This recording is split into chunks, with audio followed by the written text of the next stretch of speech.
اعوذ باللہ السمیع العلیم من الشیطان الرجیم بسم اللہ الرحمن الرحیم۔ سورہ ابراہیم، سورہ ہجر اور سورہ نحل کی تلاوت کی ہے۔ اللہ کریم پڑھنا سننا اپنی بارگاہ مقبول اور منظور فرمائے۔ سورہ ابراہیم کی ابتدا میں اللہ تعالیٰ ارشاد فرماتا ہے وَإِذْ تَأَذَّنَ رَبُّكُمْ لَئِن شَكَرْتُمْ لَأَزِيدَنَّكُمْ وَلَئِن كَفَرْتُمْ إِنَّ عَذَابِي لَشَدِيدٌ۔ یہاں پہ شکر ادا کرنے والوں کو اللہ کریم صلہ عطا فرماتا ہے۔ صلہ کیا کہ جو ہمارا شکر ادا کرے گا ہماری نعمتوں کا تو ہم اپنی نعمتیں اور زیادہ بڑھا دیں گے۔ جو جتنا زیادہ شکر ادا کرنے والا ہوگا، اور ایک حدیث مبارکہ یہ ہے کہ تم لوگوں کا شکر ادا کرو۔ جب آپ کے ساتھ کوئی بھلائی کرے، اچھا عمل کرے، اس وقت ہم ایک دوسرے کو شکریہ ادا کرتے ہیں۔ تو زمین پر جو جتنا زیادہ شکر ادا کرے گا، آسمان والا اتنا ہی رحم و کرم کا معاملہ فرمائے گا۔ اور یہاں کیا ارشاد ہوا کہ تم اگر میری نعمتوں، میرے رزق اور جو کچھ میں نے تمہیں دیا ہے، تم شکر زیادہ ادا کرو گے، میں اپنی نعمتیں زیادہ کروں گا۔ وَلَئِن كَفَرْتُمْ إِنَّ عَذَابِي لَشَدِيدٌ، اور اگر تم ناشکرے ہوئے پھر جان لو کہ میرا عذاب بڑا شدید ہے، اس کو تم برداشت نہیں کر سکتے۔ پھر ارشاد ہوا کہ بروز قیامت، جب قیامت کا دن ہوگا، اللہ تعالیٰ نے اس کے منظر کو بیان فرمایا قیامت کا دن ہوگا تو جو کافر ہوں گے نا، وہ اپنے بڑے بڑے سرداروں کے پاس جائیں گے اور ان سے جا کر کہیں گے کہ ہم تو کمزور تھے، پیسے میں بھی کمزور تھے، عہدے میں بھی کمزور تھے، تم ہمارے سرپرست تھے، ہمارے بڑے تھے، اب ہم نے تمہاری بات پہ عمل کیا، بت پرستی کی، اور اللہ وحدہ کو لا شریک کی ذات کو ہم نے ایک نہیں مانا تھا، بتوں کی ہم پوجا کرتے تھے تمہاری وجہ سے۔ اب وہاں تم بڑے تھے، یہاں بھی بڑے بنو اور ایسا کرو کہ اللہ کے عذاب میں کچھ کمی کروا کر دکھا دو۔ اللہ تعالیٰ بیان فرما رہے جب وہ چھوٹے کافر بڑے کافروں سے کہیں گے نا، تو بڑے کافر کہیں گے ہم بھی عاجز ہیں، آج ہم بھی کچھ نہیں کر سکتے، ہم بھی بہکے ہوئے تھے، ہم بھی سیدھے راستے سے ہٹے ہوئے تھے، اے کاش کہ ہم نے اس وقت ہدایت کو اپنا لیا ہوتا تو آج نہ تم پر عذاب ہوتا نہ ہم پر عذاب ہوتا۔ ابراہیم علیہ السلام نے مکۃ المکرمہ کے دعا فرمائی ربنا انی اسکنت من ذریتی بواد غیر ذی زرع عند بیتک المحرم، یا اللہ اس شہر کو امن والا شہر بنا، یا اللہ میں اپنی بیوی اور اپنے بچے کو تیری عزت والے گھر کے پاس وہاں چھوڑے جا رہا ہوں جہاں کسی انسان کا گزر نہیں ہوتا، نہ وہاں پر کسی درخت کا سایہ ہے، لیکن تیرا حکم ہے میں اپنی بیوی کو اور اپنے بیٹے کو تیرے عزت والے گھر کے پاس چھوڑے جا رہا ہوں، یا اللہ تو لوگوں کے دلوں کو اس گھر کی طرف مائل فرما دینا اور انہیں پھلوں کا رزق عطا کرنا۔ یہ تینوں دعائیں قبول ہوئی ابراہیم علیہ السلام کی۔ شہر مکہ امن والا شہر بنا کہ وہاں قتل نہیں کر سکتے، ٹھیک ہے، شہر مکہ امن والا شہر بنا، کتنا امن ہے آپ دیکھیں وہاں۔ اسی طریقے کے ساتھ لوگوں کے دل یا اللہ اس گھر کی طرف پھیر دے۔ وہ کون سا مسلمان ہوگا جو مکہ المکرمہ مدینہ پاک جانے کے تڑپا نہیں کرتا ہوگا؟ ہر شخص تڑپتا ہے نا، ہر شخص کی تمنا ہوتی ہے اللہ مجھے بار بار بلائے۔ تو یہ دعا کا اثر ہے ابراہیم علیہ السلام کا۔ اور انہیں پھلوں کا رزق عطا فرما۔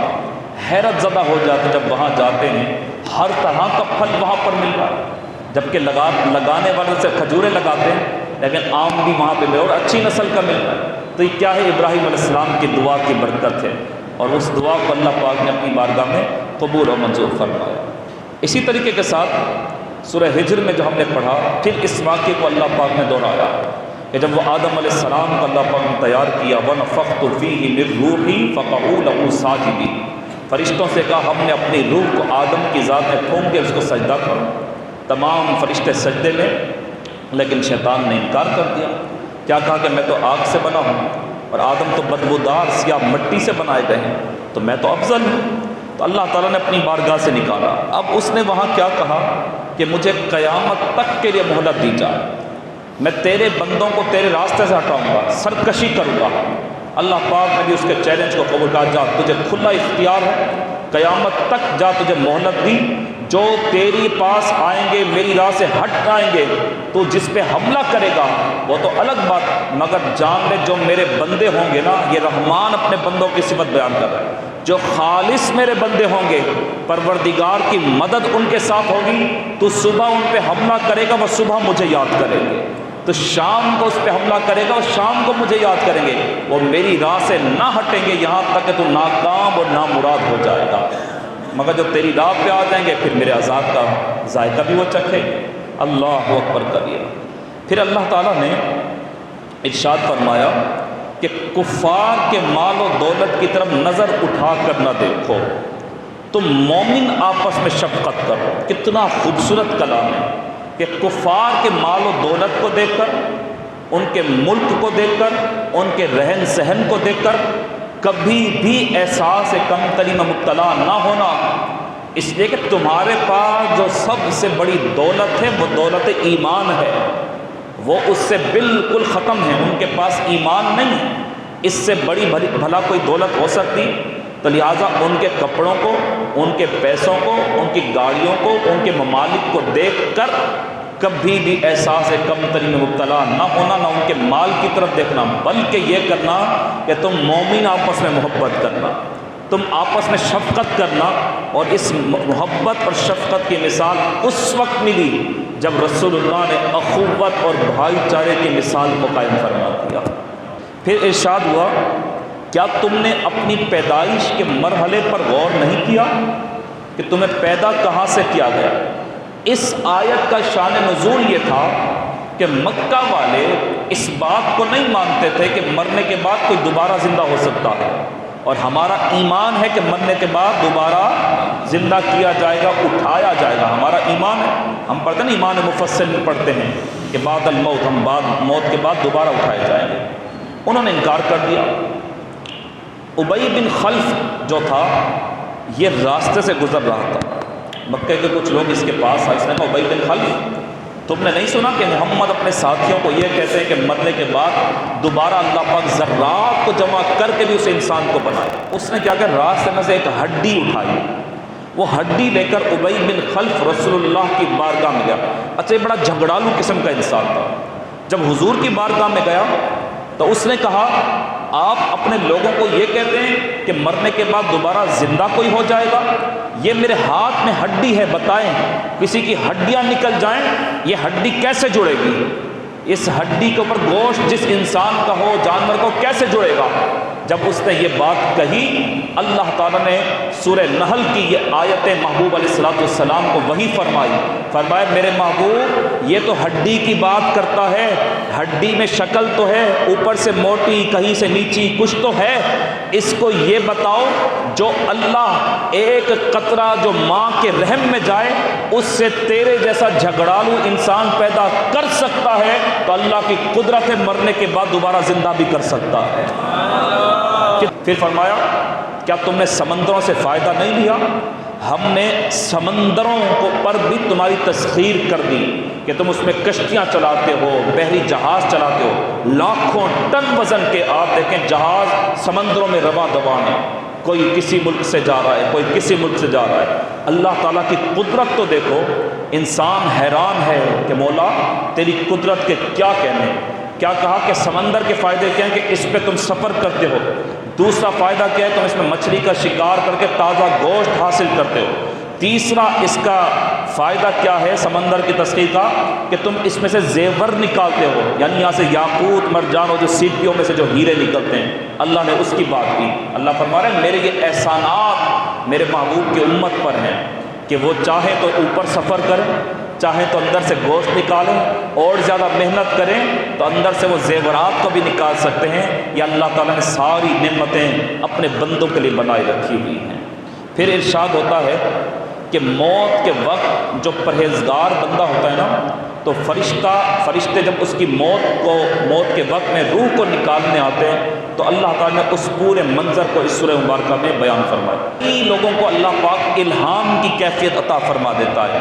کئی بزرگوں کے واقعات موجود ہیں کہ انہوں نے مرنے سے کچھ دن پہلے ہی لوگوں سے معافیا مانگنا شروع کر دی، رشتہ داروں کے پاس گئے، گھر والوں کے پاس گئے، کیونکہ ان کو پتہ چل گیا تھا اب ہمارا وقت آخر آنے والا ہے۔ اسی منظر کو اللہ بیان فرما رہے ہیں، فرمایا جو نیک ہے، جو پرہیزگار ہے، جو اعلیٰ صفات کا حامل ہے، فرشتے جب اس کی روح کو نکالنے آتے ہیں اس کو الہام کی کیفیت عطا ہوتی ہے، وہ اٹھ کر غسل بھی کرتا ہے، وہ اٹھ کر وضو بھی کرتا ہے، وہ اٹھ کر سجدے بھی کرتا ہے، وہ اٹھ کر اللہم ارزقنی شہادۃ فی سبیلک کی دعا بھی مانگتا ہے۔